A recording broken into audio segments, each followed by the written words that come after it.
Yo, je sais que t'en as rêvé, et moi aussi pour le coup, c'est le fait de gagner de l'argent en jouant à des jeux de cartes compétitifs sans être joueur pro. Perso, j'ai beaucoup spam Hearthstone et Magic à bon niveau compétitif, mais sans passer la barrière de gagner de l'argent vraiment avec ce jeu-là. Et puis en plus de ça, et tu le sais très bien, c'est que sur les jeux de cartes compétitifs, bah tu farmes des cartes, tu farmes une collection, et quand il y a une rotation du format standard, et ben finalement les cartes que tu avais avant, elles te sont plus du tout utiles. Et tu peux rien en faire et ni les revendre in-game. Et ben sache que désormais, grâce à la blockchain, grâce au Web3 et grâce au NFT, et ben c'est maintenant possible. Parce que dans un jeu de cartes Play to Earn, eh ben, tu vas pouvoir vraiment posséder tes cartes sous forme de NFT et donc elles auront une valeur sur une marketplace. Et qui dit valeur sur une marketplace dit se faire de la thune, putain. Le jeu que je vais te décortiquer aujourd'hui et dans cette vidéo, c'est Gods Unchained, qui est un jeu de cartes à mi-chemin entre la simplicité d'Hearthstone et la profondeur de gameplay de Magic. Si tu me connais pas encore, moi mon objectif c'est de me faire un chemin dans les Play to Earn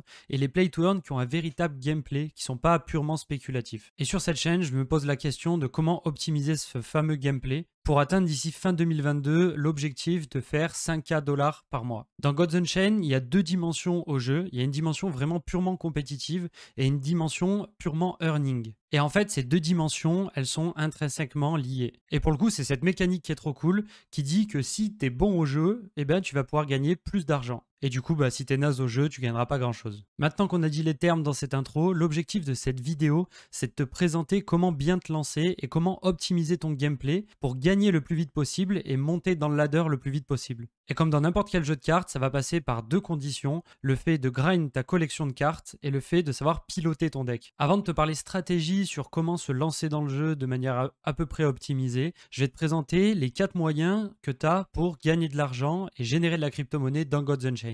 Donc la première manière, c'est d'obtenir des gods qui sont du coup le token du jeu en participant à des week-end ranked, c'est-à-dire en faisant des bons résultats les week-ends en partie compétitive. Je te laisserai lire tout ça sur le site, mais en gros, très rapidement, tu as 25 games à faire par week-end et sur ces 25 games, tu vas faire un certain pourcentage de victoire et plus ton pourcentage de victoire est haut avec un rang haut dans le jeu, plus tu vas pouvoir gagner des gods. Ensuite, la deuxième manière, c'est toujours en week-end ranked, mais cette fois-ci, ça va être par le gain de booster. Et du coup, ce qui va définir combien de boosters, c'est-à-dire de cartes NFT que tu vas pouvoir gagner, ça va dépendre de ton rang sur le jeu. Et en fait, il existe 12 rangs qui vont de Rusted Bronze à Mythique. Et toi, bah, ton objectif dans la stratégie, ça va être de monter le plus rapidement Mythique. Tout simplement parce que c'est en Mythique qu'on gagne le plus de boosters. Et le plus de gods aussi d'ailleurs, tout est lié. Et ça, encore une fois, je vais pas rentrer à fond dans les détails, mais tu as toutes les tables de qu'est-ce que tu peux gagner en fonction de ton nombre de victoires sur 25 games,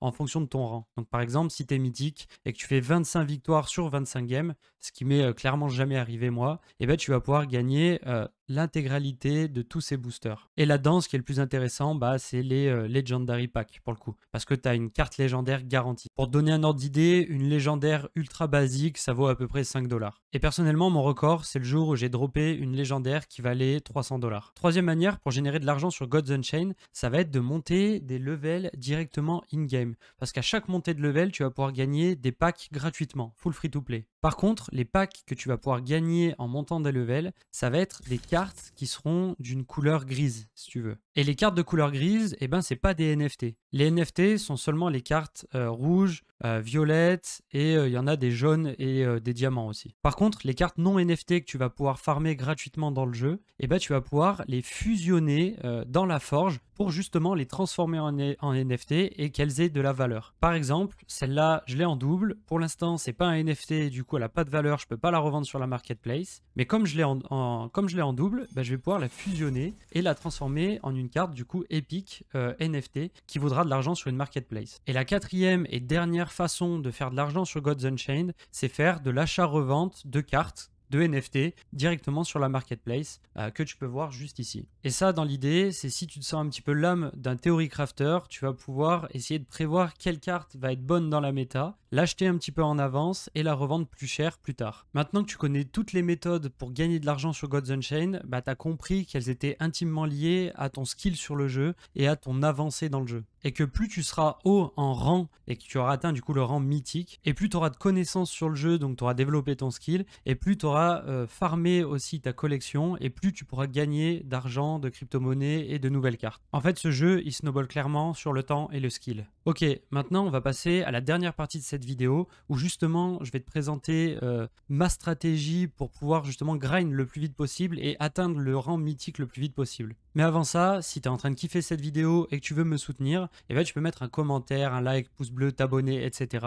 Mais tu peux aussi me soutenir en dépensant des Matic pour pouvoir t'acheter mon propre token, mon propre social token que j'ai créé. Et faire ça, ça va te permettre de pouvoir bénéficier d'avantages exclusifs à mon projet, de me soutenir sans passer par les subs et du coup en mettre plein les fouilles à Jeff Bezos. Et pour toi, c'est un super moyen de parier et d'investir sur ton créateur de contenu préféré. Pour toutes les infos, tu peux join mon Discord et il y a un tuto sur comment faire. Alors, pour rush mythique le plus vite possible, la meilleure stratégie, ça va être de te focus à créer un deck que tu vas pouvoir utiliser en semaine et pour les week-ends ranked. Et ce deck-là, ce qu'on va vouloir, c'est 3 caractéristiques. La première, c'est qu'il soit bon, du coup, il soit bon dans la méta, avec les cartes qui sont méta. En 2, on va vouloir que ce soit un deck qui soit pas trop cher à construire, avec du coup des cartes qui sont pas trop rares et trop chères. Surtout si comme moi, tu décides de jouer à ce jeu-là entièrement en mode free-to-play. Et le troisième point, c'est que les parties soient rapides. Parce que du coup, si tu fais un deck qui est là pour essouffler ton adversaire et que tes games, elles durent 3 plombes, eh ben tu vas pas rusher très vite. Pour te faire un rapide point sur ce qui existe comme archétype de deck dans les jeux de cartes compétitifs, si tu veux, en gros, il y a le premier, c'est les decks contrôle, qui sont là pour essouffler l'adversaire et gagner sur le long terme. Du coup, ça coche pas vraiment nos critères et en plus de ça, généralement, il faut beaucoup de cartes rares et beaucoup de cartes chères. Tu as les decks mid-range qui sont là pour maintenir une certaine pression sur l'adversaire de manière constante sur toute la durée de la partie. Ça, en vrai, c'est pas trop mal, mais c'est pas les decks que je te recommanderais. Par contre, le troisième archétype, c'est les decks aggro qui sont là pour finir la partie le plus vite possible, qui généralement ne demandent pas de cartes qui soient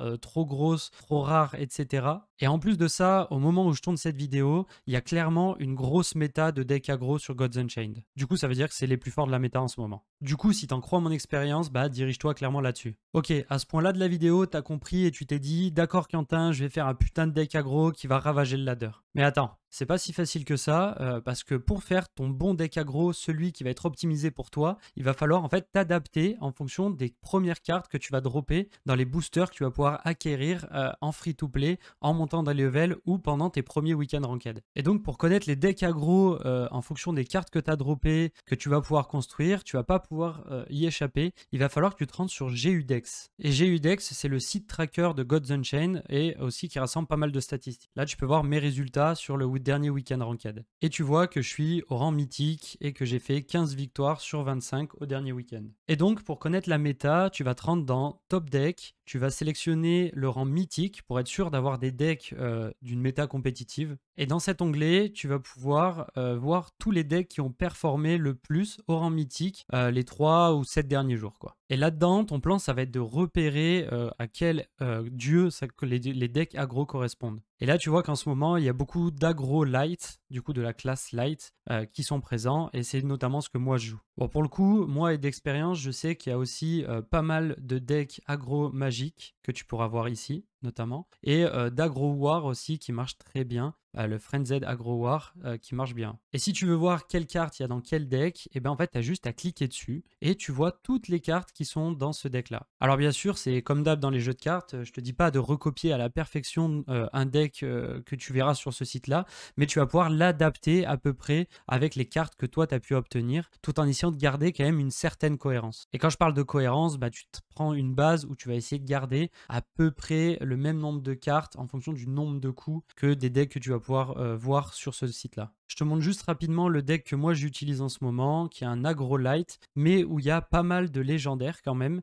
donc il est un peu cher. Mais dans la réalité, ces légendaires-là, tu peux les remplacer par d'autres cartes. Et notamment du coup des cartes que tu auras pu dropper gratuitement en montant des levels. Ou alors du coup des cartes que tu n'as pas encore, que tu iras acheter sur la marketplace avec de l'argent que tu auras pu générer en revendant des propres cartes que tu as pu dropper, en les fusionnant dans la forge, blablabla, tu connais maintenant. Et le dernier point, et sûrement le plus important, c'est qu'il va falloir t'entourer, progresser sur le jeu. Et pour ça, il y a mon Discord avec un channel spécifique, Gods Unchained, pour parler de la méta, s'entraider, etc. Du coup, go join. Toujours pareil, lien dans la description. Et s'il y a un autre truc encore plus important que tu dois retenir, c'est d'arrêter d'écouter les influenceurs Play to Earn qui te parlent que de retour sur investissement, de ROI. Redeviens un putain de gamer compétitif qui mange des cartes graphiques.